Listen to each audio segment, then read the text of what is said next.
My name is Satvik Kalra. I'm the co-founder of SarthhakAI. We are a startup based in Gurgaon, and I'm a trained scientist. I have a background in life sciences in biochemistry. And together with my co-founder, we are building SarthhakAI, which is we are planning to build the default AI infrastructure for R&D and manufacturing work. The problem that we are trying to solve is we are trying to increase the efficiency and the level of breakthrough innovation that can come within R&D and manufacturing in India, but also globally. So right now, R&D work is often quite fragmented, and we are trying to solve that by first building a layer of digitization of R&D workflow and then applying AI capabilities on top of that. One thing people underestimated about this problem is exactly what I was mentioning before, how fragmented this data is. A lot of key insights could be locked away because failed experiments may not be recorded, because data of different modalities is kept in different places. Even people and data across plants, across manufacturing sites, across labs is not well connected. So first we connect this together, and then we can apply AI on the information that we gather.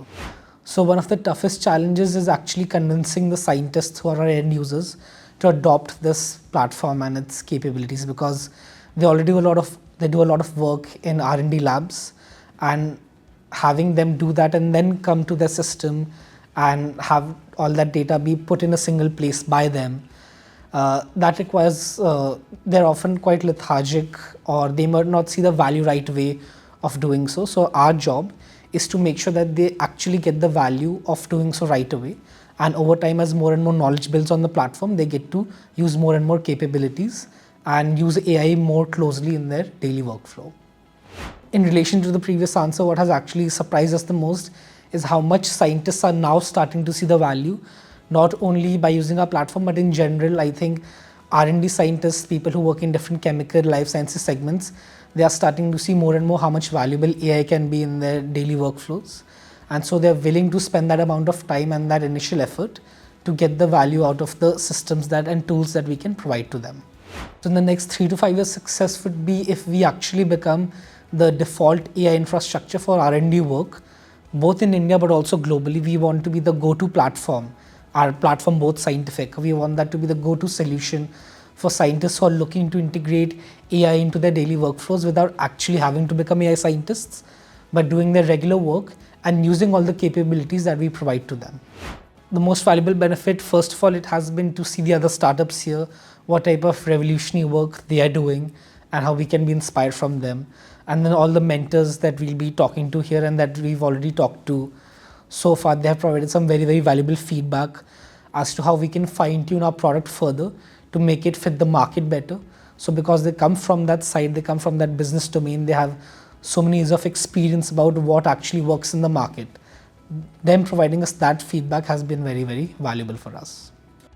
I'm Trapti, the CTO and co-founder at SarthhakAI. I have experience of almost 25 years in technology and just enjoying my time running the startup.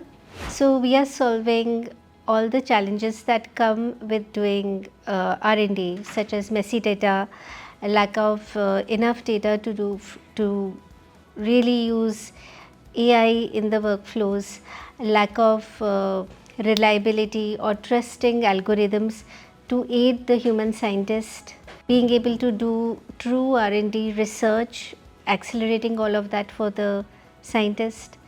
So this is the entire gamut of people, helping them innovate fast and deliver more efficiently. Our platform is a very good guide for scientists on what experiments to conduct, how to conduct them, and to be able to trust the research that is coming. So we are very high on being transparent and being able to tell them what kind of relevancy is there for whatever answers our Bodhi agent on our platform gives. So it's very, very assistive in that manner, and it builds a lot of trust in the scientist. Well, there's very low data available in typical scientific domains which can practically be used to develop AI which will help them in their workflows. So I think this is the biggest challenge that we have. So how to train effectively in low data regimes, that is a problem we are trying to solve. So it's a mix. Some of researchers are very excited, almost everybody is excited, but with a tinge of skepticism, and that is where like platforms such as us can help in building the trust, where we are there to guide the scientists, and also we deliver whatever we deliver that in a manner that they can trust and they can partner with us very closely. Yes, in fact that is one of our focus areas.